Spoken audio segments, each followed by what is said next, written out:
Maintenant, qu'est-ce que j'ai eu du côté de Bamanté? Je suis allé naturellement assister le régional républicain, dont je disais tout à l'heure, et ça s'est très très bien passé, des bons repas, des bons mets traditionnels. Contextuellement, nous avons un très bon apport et nous remercions toute la Respublica des républicains de ce côté. Et je voulais dire ici, les bureaux sont déjà organisés de ce côté et continuent à s'élargir dans le Grand Ouest. Et je voulais remercier toute l'homologation de la chefferie de ce côté pour leur dire, nous venons en rescousse pour que la chefferie ait la notoriété plébiscite. Plébiscite, pas plébiscité. Plébiscite. Parce qu'en réalité, les chefferies sont ce qu'on appelle les cours traditionnels qui font d'office l'intermédiation entre la citoyenneté villageoise, la citoyenneté de la communauté, je voulais dire, de notoriété villageoise, pour que nous puissions aller vers ce qu'on appelle la Respublica de la modernisation des villes. Donc il est question ici de respecter les chefferies. Voilà. Donc, comme je le dis, j'y suis et j'y reste. J'ai bénéficié de beaucoup de mandatures sur le plan traditionnel. Je ne peux pas faire des décomptes aujourd'hui dans le plan traditionnel dans les 10 régions. Maintenant, il est question d'en parler et de défendre les intérêts de la chefferie des chefferies qui ne sont pas des dépôts post-imposture d'un certain nombre d'élites qui pensent que les chefs n'ont pas droit de citer, les chefs n'ont pas un droit à la parole et se substituent à l'élitisme. C'est pour cela qu'il faudra en parler. Vous avez vu dans la ville, je crois que ça s'est passé aujourd'hui, quelques imposteurs cagoulés à travers la chefferie se sont retrouvés dans la communauté urbaine, dans une imposture sans pareil. Vous voyez les règles d'hygiène. Pourtant, ces gens connaissent bien et respectent, connaissent les lois de la République. Demain, quand on va les interpeller pour désobéissance aux civils ou quoi que ce soit, ou bien pour un rectorat que je voulais appeler plutôt, un rectorat plutôt, je voulais dire, de rébellion, formulé par des personnes qui portent les armoiries de l'État, parce que les chefs font partie des armoiries, leurs statuts font partie, je voulais dire, des armoiries des chefs de l'État. C'est comme si un soldat se levait et disait, je m'en vais avec l'arme tirer sur les citoyens, et il a oublié que lui-même devrait être un cas école, un cas exemple. Voilà des gens qui se disent qu'ils sont des chefs, et on va en parler, et c'est pour cela que, à un moment, il faut repenser d'une manière profonde notre chefferie. Il faut repenser d'une manière logique nos chefferies qui sont très influencées par un certain nombre de prédateurs qui achètent des chaises, des logistiques, qui achètent même la notoriété de la chefferie alors qu'ils n'ont aucun mérite. Alors, c'est très dangereux de continuer à encourager cette imposture. Et aujourd'hui, ça ne souffre d'aucune contestation, vous serez convoqués. Hein. Vous ne pouvez pas sortir de vos soi-disant chefferies. Vous avez les lettres de noblesse de notoriété publique. L'administration territoriale est portée disparue depuis la journée. Atangandji n'est pas sorti pour dire, voilà, je suis le ministre de l'administration territoriale. Vous avez ce qu'on appelle un cahier de charge dans mon ministère. Il n'en parle pas. Il n'en fait aucune sortie. Quand il va suivre que j'ai parlé de lui ici, demain matin, vous allez entendre que je vous avais dit que les chefs.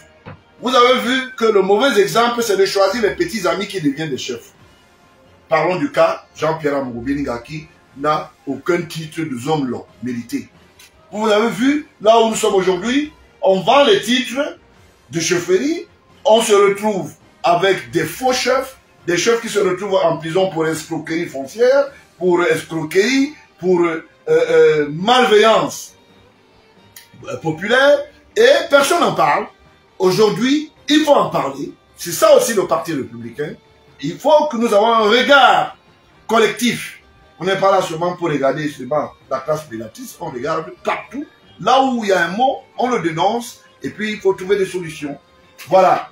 L'histoire de cet après-midi arrive après que nous ayons préétabli un programme pour parler de l'affaire des œuvres des chefferies au Cameroun. On va en parler. Mais voilà un cas école. Donc vous voyez, je bénéficie de ces emblèmes, mais je bénéficie aussi de ce qu'on appelle le suffrage secret. Le suffrage secret, je vous l'ai dit. Hein?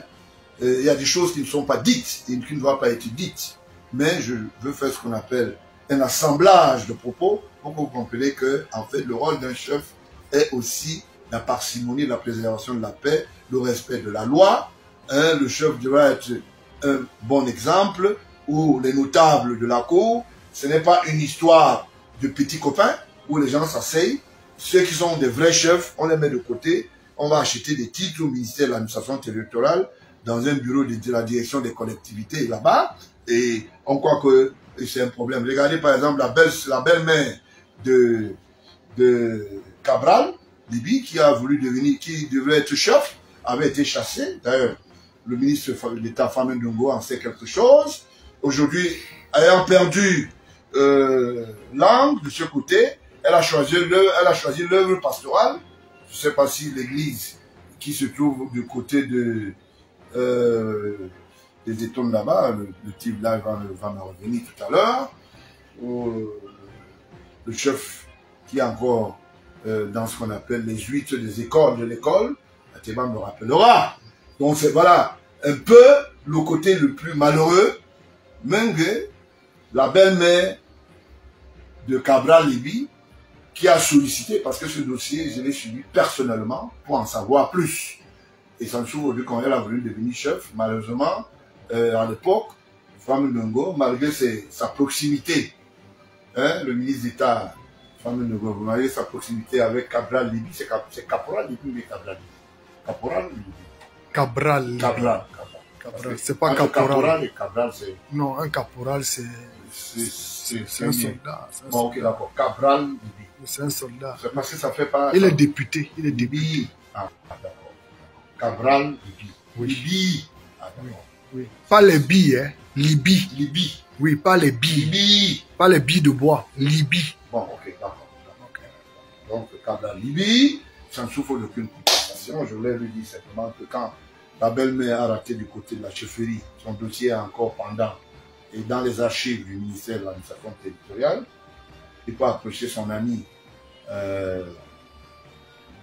naturellement, Atangandji, qui lui a refusé la notoriété d'un parti politique parce qu'il le soupçonne de beaucoup de choses. Bon, je ne veux pas réveiller les morts. Mais quand il fallait prendre l'argent à travers un parti, c'était le parti de l'univers. Ça s'est bien arrangé dans un couloir.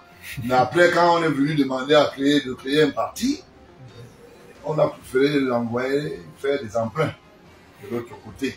Donc, en ce moment-ci, c'est l'un des présidents de parti qui a fait un emprunt. Il n'est pas président fondateur. Il est président emprunt parti. C'est comment ça dit? C'est ça, un président emprunt parti. C'est ce que ça veut dire. Quand tu n'es pas fondateur du parti. Ok. Président emprunt parti. Ok. Ça veut dire que tu es allé ailleurs, on t'a visité à une occasion, Ok. et on t'a dit, dans à tout moment, celui qui est le fondateur, ou bien ceux qui sont des fondateurs, Ouais. peuvent te dire, non, on va retirer notre institution. On va Parce que, récupérer. en ce qui concerne le cahier de charges, ce n'est plus Ça. ce qui se passe. Et c'est ça qu'on nous montre comme modèle. Hein? C'est comme le PADEC qui a été très discuté. Ça, je vais vous raconter l'histoire du PADEC. Le PADEC est un parti très discuté où Momo, Jean de Dieu, n'était pas le seul. Et Ah bon? Oui, donc ses cofondateurs se plaignent. Oui. Beaucoup de gens ne savent pas. Il y a des choses qui devraient être dites. Il est promoteur de ce parti, mais les cofondateurs se plaignent du fait qu'il a fait une emprise individuelle. C'est devenu le rectorat Momo Jean de Dieu. Ok. Donc c'est un peu ça. Donc lui seul, il est membre, il est questeur, il est son militant, lui, personnel, et sa femme l'aide à à faire ce qu'on appelle les copies polluées. Je vais vous dire quelque chose. Il a eu un de ses membres qui a été à la prison centrale. Je veux faire cet emprunt, il ne peut pas nier. Ce membre se retrouvait dans le MRC. Ah. Et pour ne pas le citer, c'est un de ses homonymes. Alors, prétextuellement, il avait envoyé une nouvelle à celui-là en lui disant, maintenant que tu es dans le MRC, je ne peux pas te défendre. D'accord? Si je veux te défendre, il faut démissionner pour revenir. Et l'autre lui a dit, mais toi tu as pris le parti, tu as mis dans ta poche. C'est un certain Momo. Donc, c'est entre eux les Momo. C'est un petit frère que j'aime bien. Donc, je défends contextuellement, c'est-à-dire la visibilité des partis. Donc, voilà des gens qui viennent donner des cours lexiques aux gens. À l'intérieur de cela, on trouve certains conseillers qui sont des laveurs, qui ont des laveries. C'est-à-dire, ils lavent les habits, comment tu appelles souvent ça, Ateba? Ils lavent les habits dans les marigots à Ewe. À Ewe, ce sont des, comme Fundi. Tu laves, tu tapes sur la pierre. Après, tu deviens un consultant chez Vision Kaka. Donc, tu commences à énerver les gens. Tu ne sais pas qu'on te reconnaît en Kolimban. Kolimban, c'est Dixon. Et si tu t'amuses, on peut remonter des choses compliquées. C'est pour ça que vous voyez d'autres marchent avec les Bibles même. Oh, ok, Ouais, je vois. Mais ils oublient que le lexique de la laverie reste dans leur tête. Maintenant, il est question aussi de dire d'où ils sortent, quelles sont leurs idées homo sapiens.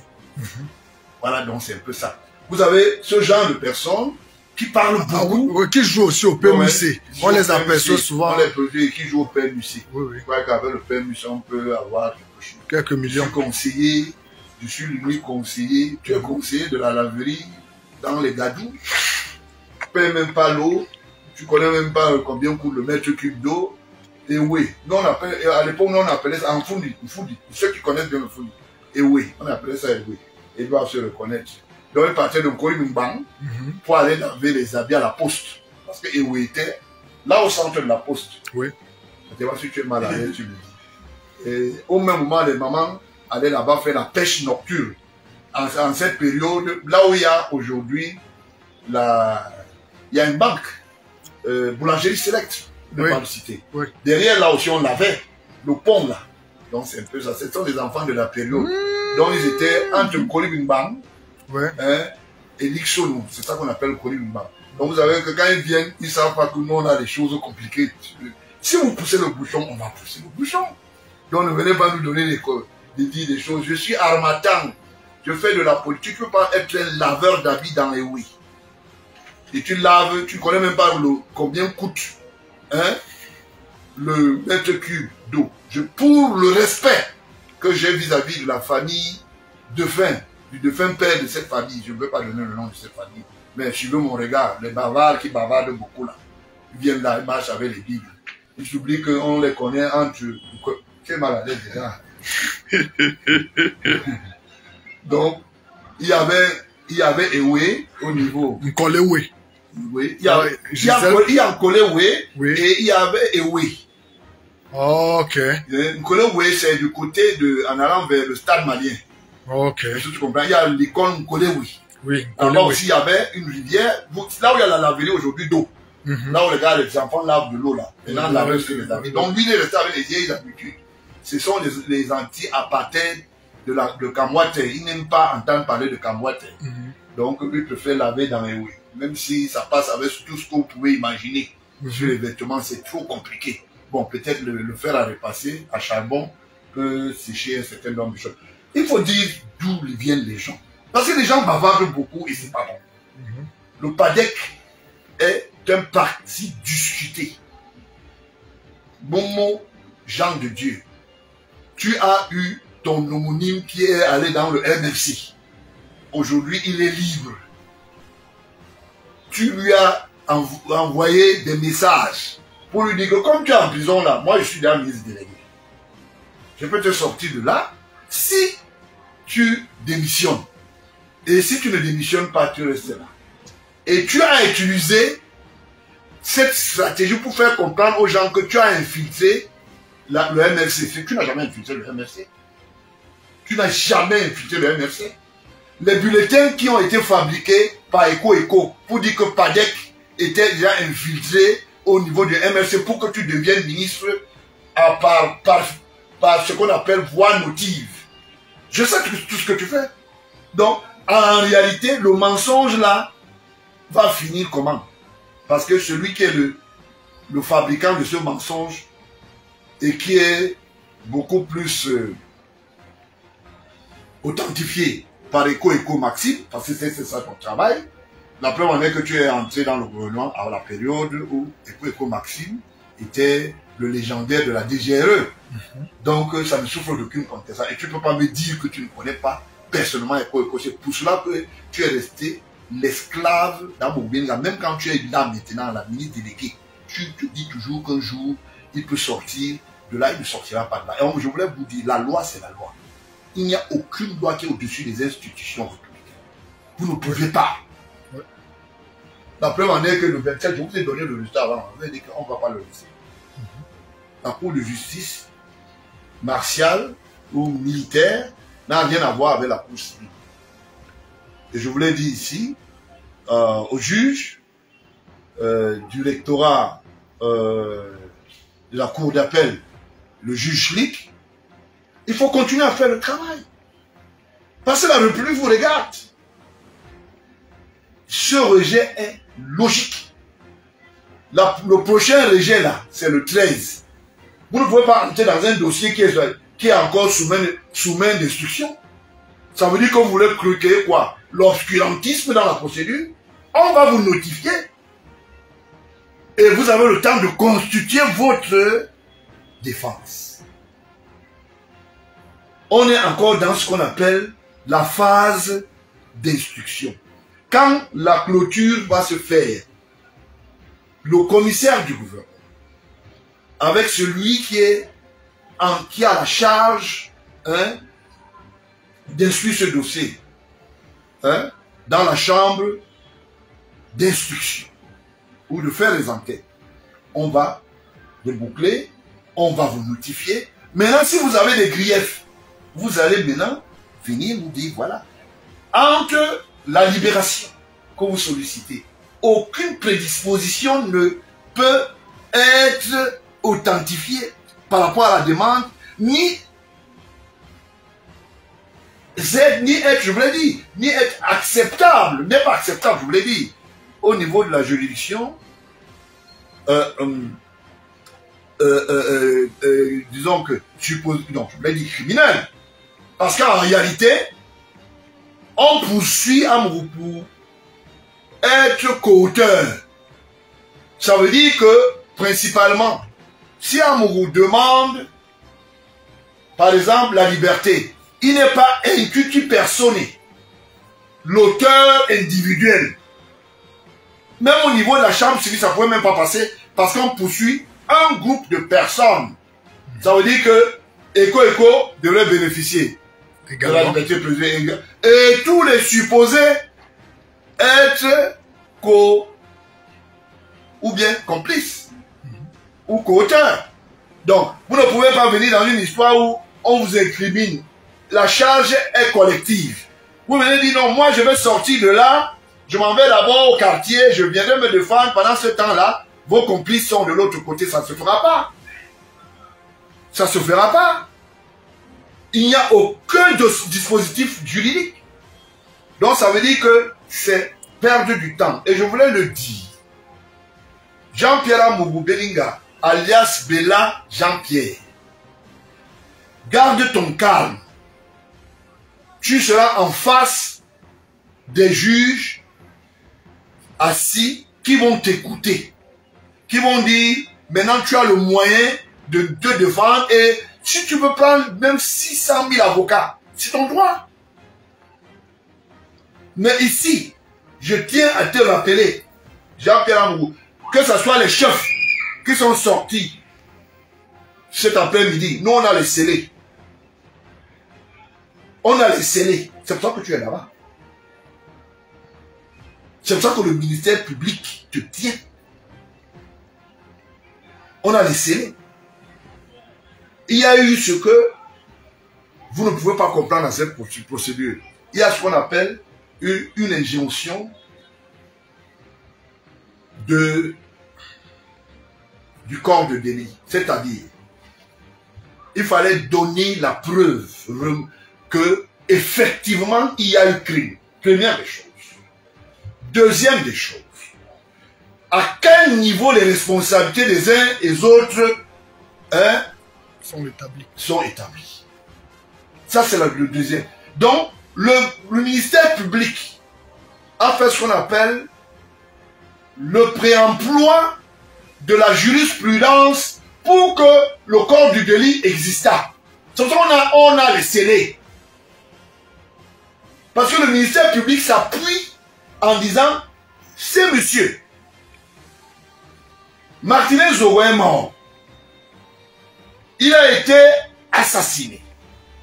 Le premier magistrat, le président Paul Biya, a instruit une enquête. Nous avons fait des enquêtes. Nous avons constitué les corps de délit. Chaque personne à son niveau. On ne peut pas accuser Amourou Belinga d'être co-auteur s'il n'y a pas des auteurs. Voilà la réalité. Personne ne parle en disant que Amourou Belinga, du moins ceux qui veulent défendre ce petit, je vous l'ai dit, ce petit ancien nettoyeur de Moron, comment on appelle ça, de mes planches. Je ne comprends pas. Qu'est-ce que vous voulez fausser? Pourquoi on ne posait pas la question combien de personnes sont détenues à la prison centrale? Est-ce que c'est seulement Amourou Belinga et Eko Maxime sont complices? Pourquoi vous ne parlez pas des uns et des autres? Il y a d'autres personnes qui ont été inculpées. Vous n'en parlez pas. Vous faites comme si on a pris seulement 2 personnes. C'est faux. Dès lors que le crime est collectif et que les responsabilités sont établies en fonction des actes posés, on ne libérera jamais un pour dire non, toi, va au quartier. Au niveau des enquêtes préliminaires, les corps de délit ont été constitués et les scellés sont là.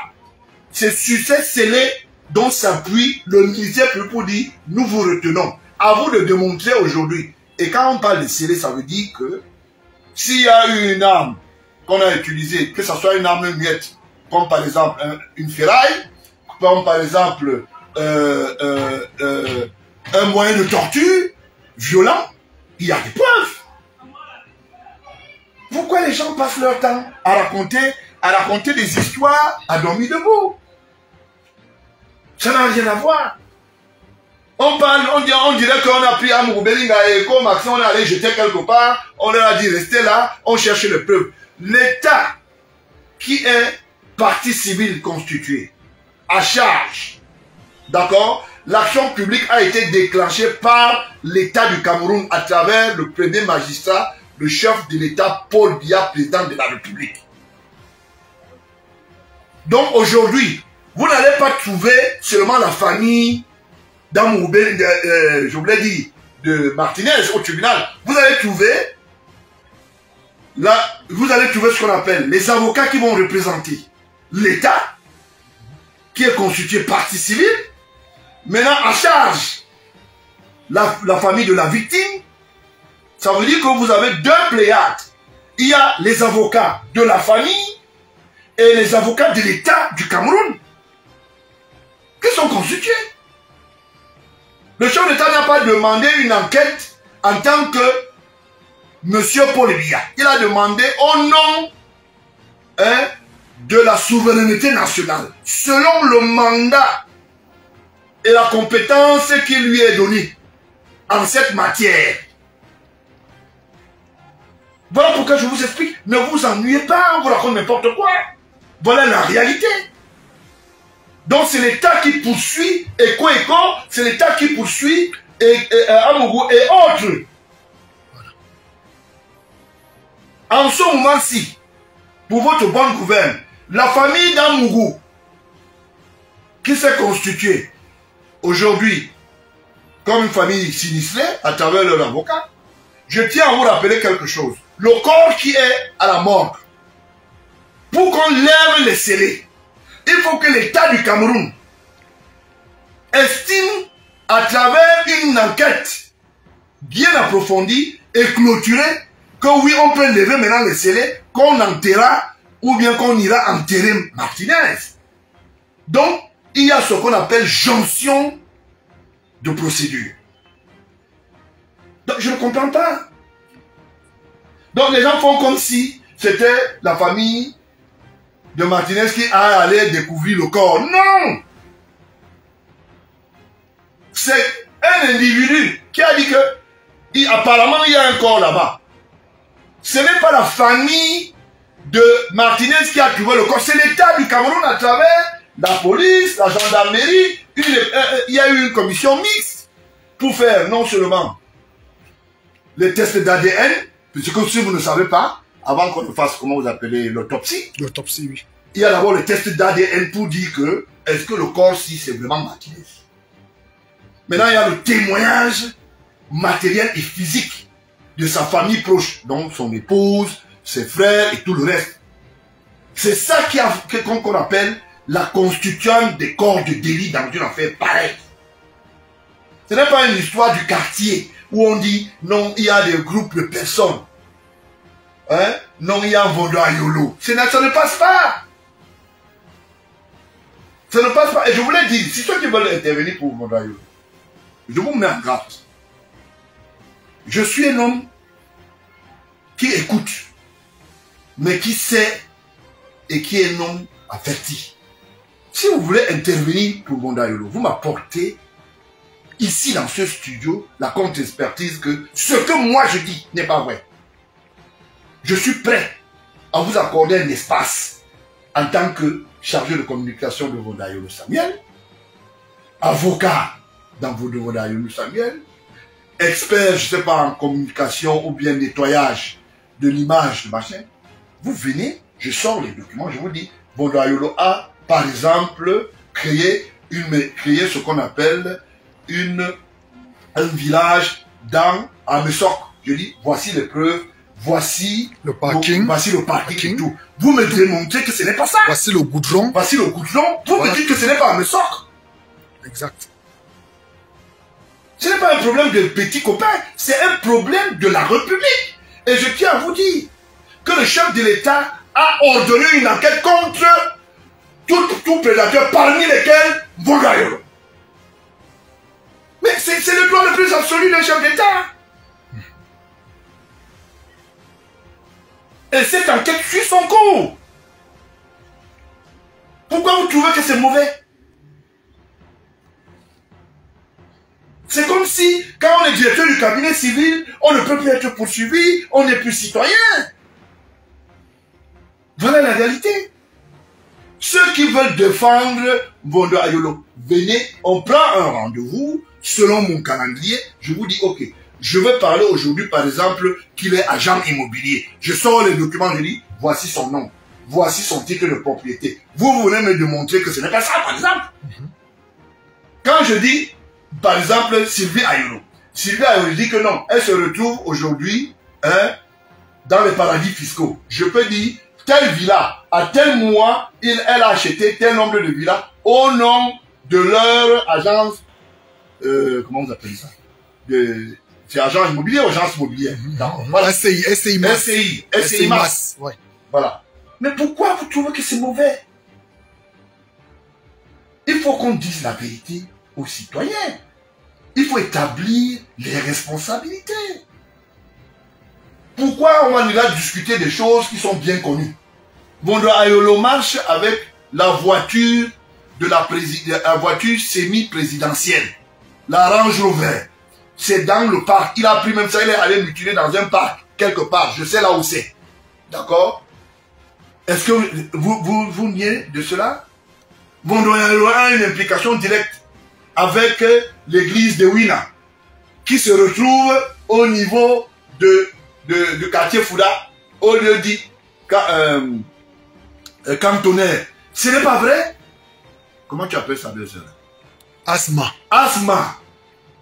Et son agent patrouiller, je vous l'ai dit.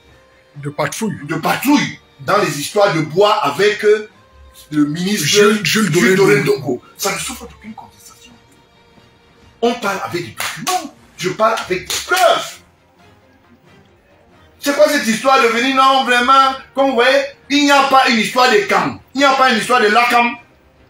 Je ne suis pas dedans. Le chef de l'État n'a pas domicilié à un certain nombre de Camerounais ou bien particulièrement à certaines personnes que quand tu es Kam, tu n'es pas poursuivi. Quand tu es Lakam, c'est là où tu es poursuivi. Mais c'est quoi votre histoire? Encore que ça ne peut pas marcher, il y a un brassage biologique dans les dirigeants. Moi, je sors de Bangandicieux, c'est Bandacieux, pourquoi? Quelque chose comme ça, du côté de Banganté. J'ai été reçu là-bas. Mais est-ce que je suis de ce village?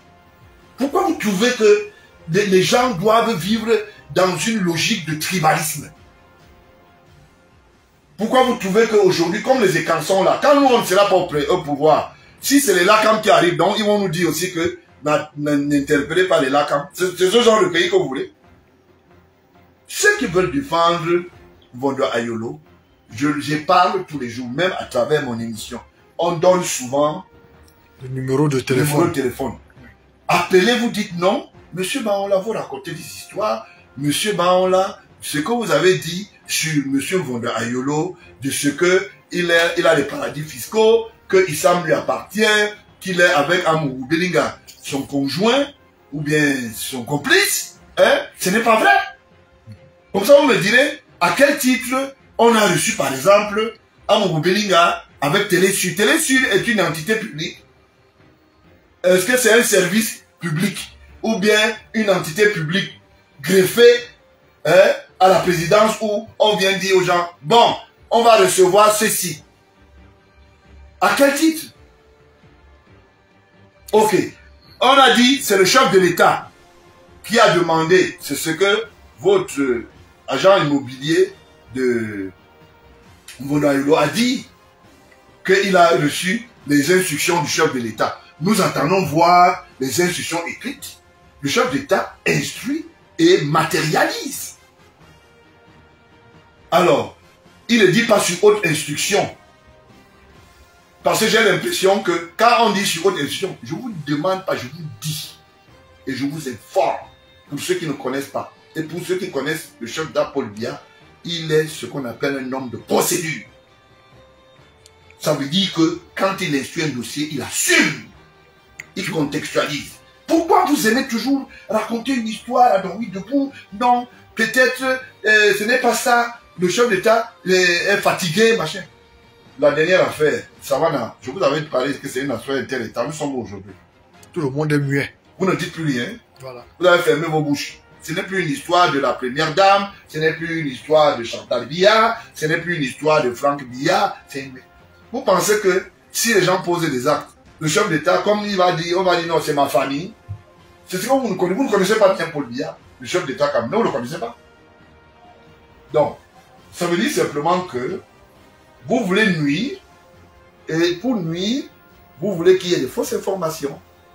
Donc, désormais, bien vouloir ne plus entrer en contact avec moi pour les histoires de, s'il vous plaît, il ne faut pas parler de Vondo Ayolo. Et celui qui est capable de le défendre, qui vienne le défendre ici. S'il peut le défendre, vous êtes libre d'écrire ce que vous voulez, moi je m'en fous. Moi je suis du côté de la vérité, le reste n'est pas important. Donc c'est un peu ça. Et sachez que Vondo Ayolo ne peut rien faire. Si Vondo Ayolo est un homme sérieux, il a plusieurs voies, non? Qu'il essaye. Je suis là. Voilà. Si Momo, c'est pas Homo, essayez, non? Parce que vous aimez le bavardage inutile. Je ne veux plus parler de ce genre de problème, je veux parler de choses sérieuses. Donc, je mets en garde quiconque ce soit que je préfère garder une bonne relation que de me retrouver dans une mauvaise relation avec qui que ce soit parce qu'on veut défendre une cause perdue. C'est comme Amourou Belinga, alias Bella, hein, Jean-Pierre, qui est un ancien pensionnaire de Kondengi. Il va vous dire, je n'ai jamais été à la prison centrale pour mes casseroles alors que c'est vrai. Donc il va falloir que les gens se calment un peu. Et la justice est faite pour tout le monde. Quand c'est le président de la République, les gens ont le droit de regard. Quand c'est le fils aîné, ils ont le droit de dire tout le monde dit. Ouais. Mais quand c'est un individu, alors vous avez vu ma famille marcher pendant que les autres aussi avaient posé des actes contre moi. Donc la famille présidentielle, je pourrais sortir et dire que bon, ok, libérez notre frère, il n'a rien fait. C'est ça? C'est ça la République? Et ça ne passera pas. Et je voulais dire, pour ceux qui se constituent des imposteurs, là, quand entendu Jean-Jean dire que ce n'est pas la présidence, ils sont allés à la communauté urbaine se balader, les portes de la communauté urbaine sont ouvertes. Et le jour du travail, je vais vous dire pourquoi. La communauté urbaine est un service public.